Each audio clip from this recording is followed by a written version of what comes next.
ಜೈಲಿನಲ್ಲಿ ಪ್ರಜ್ವಲ್ ರೇವಣ್ಣ ಜಾಲಿ ಜಾಲಿ. ಏನಪ್ಪ ಇದು ಮನೆ ಬೆಡ್ರೂಮ್ ತರ ಆಗ್ಬಿಟ್ಟಿದೆ ಜೈಲು. ಸಾಮಾನ್ಯವಾಗಿ ಒಬ್ಬ ವ್ಯಕ್ತಿ ತಪ್ಪು ಮಾಡಿದ್ರೆ ಅಥವಾ ಇನ್ನಿತರ ಅಪರಾಧದ ಕೆಲಸಗಳ ಮಾಡಿ ಜೈಲಿಗೆ ಹೋದ್ರೆ ಅಲ್ಲಿ ಆ ವ್ಯಕ್ತಿ ಪಾಠ ಕಲಿತಾನೆ, ಇನ್ನು ಮುಂದೆ ಯಾವುದೇ ತಪ್ಪುಗಳನ್ನ ಮಾಡಲ್ಲ, ಅಲ್ಲಿ ಪ್ರತಿ ಕ್ಷಣವೂ ಕೂಡ ನರಕವನ್ನ ಅನುಭವಿಸುವಂತ ಆಗುತ್ತೆ ಅಂತ ಎಲ್ಲರೂ ಕೂಡ ಅನ್ಕೊಂಡಿರ್ತೀವಿ. ಆದ್ರೆ ನಿನ್ನೆ ರಿಲೀಸ್ ಆಗಿರುವಂತಹ ಪ್ರಜ್ವಲ್ ರೇವಣ್ಣ ಅವರ ವಿಡಿಯೋ ನೋಡಿದ್ರೆ ಏನಪ್ಪ ಇದು ಜೈಲು ಮನೆ ಬೆಡ್ರೂಮ್ ತರ ಆಗ್ಬಿಟ್ಟಿದೆ. ಎಲ್ಲವೂ ಕೂಡ ಅಲ್ಲಿ ಸಿಗ್ತಾ ಇದೆ, ಫ್ಯಾನ್ ಇದೆ, ಗಾಳಿ ಬರ್ತಾ ಇದೆ. ಜೊತೆಗೆ ಪ್ರಜ್ವಲ್ ರೇವಣ್ಣ ಅವರ ಕೈಲಿ ಒಂದು ಸ್ಮಾರ್ಟ್ ಫೋನ್ ಕೂಡ ಇದೆ. ಆ ಫೋನ್ ಅಲ್ಲಿ ತಮ್ಮ ಮನೆಯವರ ಜೊತೆಗೆ ಮಾತನಾಡುತ್ತಿರುವಂತಹ ವಿಡಿಯೋ ಅನ್ನುವಂಥದ್ದು ಸೆರೆಯಾಗಿರುವಂಥದ್ದು. ಸಾಮಾನ್ಯವಾಗಿ ಕೈದಿಗಳ ಕೈಯಲ್ಲಿ ಮೊಬೈಲ್ ಅನ್ನುವಂಥದ್ದು ಕೊಡೋದಿಲ್ಲ. ಆದ್ರೆ ಇಲ್ಲಿ ಜೈಲಿನಲ್ಲಿ ಯಾವುದೇ ನಿಯಮಗಳು ಇಲ್ವಾ ಅಂತ ಅಧಿಕಾರಿಗಳು ಸರಿಯಾಗಿ ಕೆಲಸ ಮಾಡ್ತಾ ಇಲ್ವಾ?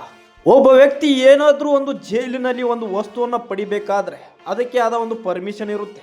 ಪ್ರತಿಯೊಂದು ಪರ್ಮಿಷನ್ ಪಡೆದ ನಂತರದಲ್ಲಿ ಆ ವ್ಯಕ್ತಿಗೆ ಆ ಒಂದು ವಸ್ತುವನ್ನ ನೀಡಲಾಗುತ್ತೆ. ಆದ್ರೆ ಇಲ್ಲಿ ಪ್ರಜ್ವಲ್ ರೇವಣ್ಣ ಅವರು ಆರಾಮಾಗಿ ಮಾತಾಡ್ತಾ ಇದ್ದಾರೆ, ಯಾವುದೇ ಟೆನ್ಷನ್ ಇಲ್ಲ, ಏನೂ ಇಲ್ಲ, ಆರಾಮ್ ಫ್ಯಾನ್ ಗಾಳಿ ಕೂಡ ಬರ್ತಾ ಇದೆ, ಆರಾಮಾಗಿ ಮಾತಾಡ್ತಾ ಇದ್ದಾರೆ.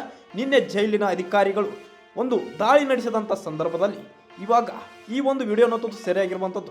ಹಾಗೆ ಅಲ್ಲಿರುವಂತ ಒಬ್ಬ ಅಧಿಕಾರಿಯನ್ನು ಕೂಡ ಇವಾಗಲೇ ಸಸ್ಪೆಂಡ್ ಕೂಡ ಮಾಡಲಾಗಿರುವಂಥದ್ದು. ಈ ಒಂದು ವಿಡಿಯೋ ರಿಲೀಸ್ ಆದ ನಂತರದಲ್ಲಿ ಸಾಕಷ್ಟು ಜನರು ಕೂಡ ಆಕ್ರೋಶನ ಹೊರಹಾಕ್ತಾ ಇದ್ದಾರೆ. ಇಷ್ಟೆಲ್ಲ ಒಂದು ಅಶ್ಲೀಲ ಮೆಸೇಜ್ಗಳು, ಅಶ್ಲೀಲ ವಿಡಿಯೋಗಳನ್ನ ಮಾಡಿಕೊಂಡು ಇವತ್ತು ಜೈಲಿಗೆ ಹೋಗಿರುವಂತ ಪ್ರಜ್ವಲ್ ರೇವಣ್ಣ ಅವರು ಅವರಿಗೆ ಇಷ್ಟೆಲ್ಲ ಸೌಲಭ್ಯಗಳನ್ನ ನೀಡ್ತಾ ಇರೋದು ಏಕೆ ಅಂತ ಜನರು ಕೂಡ ಆಕ್ರೋಶನ ಹೊರಹಾಕ್ತಾ ಇರುವಂಥದ್ದು. ಸದ್ಯಕ್ಕೆ ಈ ಒಂದು ವಿಡಿಯೋ ಸಾಮಾಜಿಕ ಜಾಲತಾಣಗಳಲ್ಲಿ ಭಾರಿ ಚರ್ಚೆಗೆ ಕಾರಣವಾಗಿದೆ.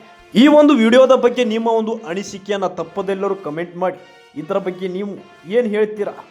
ಜೈಲಿನ ವ್ಯವಸ್ಥೆ ಬಗ್ಗೆ ಬಡವರಿಗೆ ಒಂದು ನ್ಯಾಯ ಮತ್ತು ಶ್ರೀಮಂತರಿಗೆ ಒಂದು ನ್ಯಾಯ ಏಕೆ ಅಂತ ನನ್ನ ಪ್ರಶ್ನೆ. ಇದರ ಬಗ್ಗೆ ನಿಮ್ಮ ಅನಿಸಿಕೆ ಕಮೆಂಟ್ ಮಾಡಿ, ವಿಡಿಯೋನ ಲೈಕ್ ಮಾಡಿ, ಶೇರ್ ಮಾಡಿ. Thank you.